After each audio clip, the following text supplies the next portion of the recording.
নমস্কার, আশা করি ভালো আছেন সবাই। তো আজকে আমি দুটি রেসিপি আপনাদের সঙ্গে শেয়ার করব। একটা হচ্ছে ক্ষীর দিয়ে সেমাই আর একটা পাটিসাপটা। তো ক্ষীর দিয়ে সেমাই তৈরি করার জন্য প্রথমে ঘিয়ে ড্রাই ফ্রুটসগুলিকে ভেজে নেব। আমি এখানে কাজু আর কিশমিশ নিয়েছি টুকরো মতো কেটে। তো এগুলোকে ঘিয়ে লাল মতো করে আমি নাড়াচাড়া করে ভেজে নেব। তো লালচে ভাব হয়ে গেলেই আমি তুলে নেব। আর এই ঘিয়ের মধ্যে আমি দিয়ে দেব সেমাইগুলিকে আমি টুকরো মতো করে ভেঙে নিয়েছি। তো আমি এখানে গুঁড়ো দুধ আর চিনি দিয়ে দেব। চিনিটাকে আমি মিক্সার জারে গুঁড়ো করে নিয়েছি, তাহলে তাড়াতাড়ি মিশে যাবে। আর এখানে গ্যাসের আঁচটাকে মিডিয়ামে রেখে আমি নাড়াচাড়া করে মিশিয়ে নেব। তো এভাবে নাড়াচাড়া করে মেশানো হয়ে গেলেই, লালচে ভাব হয়ে গেলেই আমি তুলে নেব।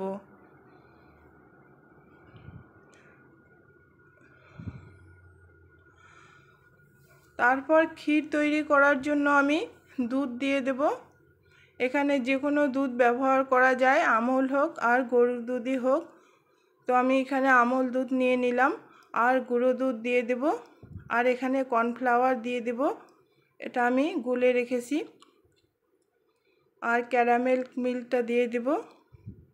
আর স্বাদ মতো আমি চিনি দিয়ে দেব। এবার গ্যাসের আঁচটাকে কমিয়ে অনবরত নাড়াচাড়া করে আমি ক্ষীরটা তৈরি করে নেব।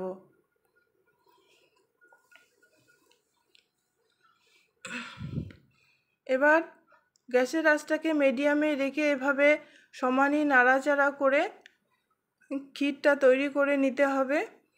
এরকম কমিয়ে আসলেই ক্ষীরটা তৈরি হয়ে যাবে।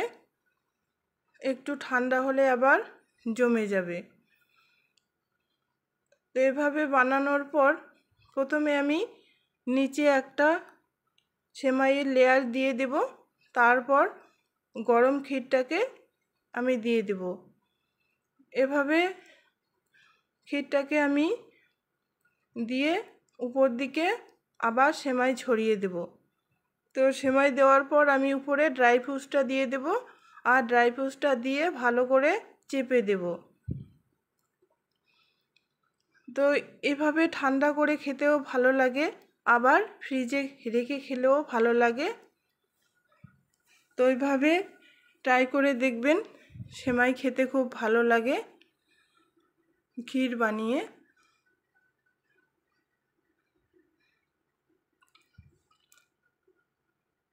তো এরপর আমি পাটিসাপটা তৈরি করব।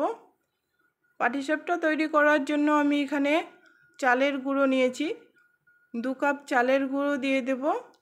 আর 1 কাপের কম ময়দা দিয়ে দেব।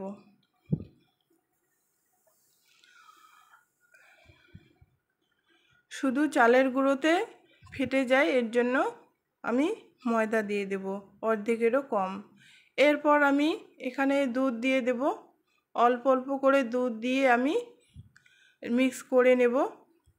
এখানে ব্যাটারটা তৈরি করব, বেশি ঘনও করব না আর বেশি পাতলাও করব না। তো আমি এখানে গরুর দুধ ঠান্ডা করে নিয়েছি। গরুর দুধ দেব আর 2 চামচ গুঁড়ো দুধ আর পরিমাণ মতো চিনি দিয়ে ব্যাটারটা রেডি করব। এবার আমি পুর হিসাবে নিয়েছি এখানে নারকেল আর গুড় নারকেলটাকে আমি ভেজে নেব। তো আমি এখানে গুড়ের পরিমাণটাও কম দিয়েছি, যাতে ঝুরঝুরে মতো ভাজা হয়ে যায়। তো আমি এখানে নাড়াচাড়া করে ঝুরঝুরে মতো করে ভেজে নেব। তারপর আমি পিঠে তৈরি করার জন্য ঘি দিয়ে দেব। ঘিটাকে আমি তাওয়ায় মিশিয়ে দিয়ে এবার ব্যাটারটাকে দিয়ে দেব। আমি বেশি পাতলাও করিনি আর বেশি মোটাও করিনি। তো এবার দেওয়ার পরে আমি ঢাকনা দিয়ে দেব।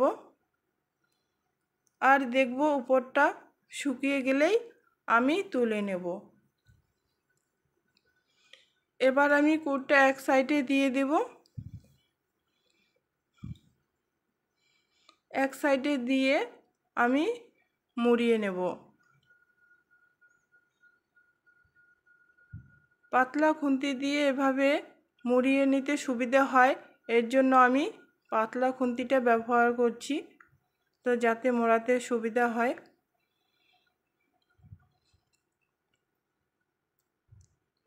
তো এইভাবে আমি পাটিসাপটাগুলিকে ভেজে নেব।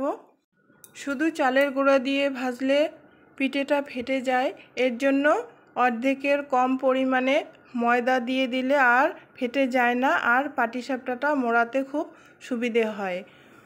তো এভাবে ময়দা একটু মিশিয়ে পাটিসাপটা তৈরি করে দেখবেন, একটুও ফাটবে না আর মোড়াতে খুব সুবিধে হবে।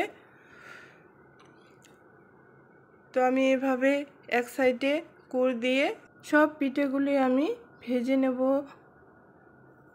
তো এখানে মিডিয়াম ফ্লেমে ভাজতে হবে, বেশি হাই ফ্লেমে পিঠের তলাটা পুড়ে যেতে পারে।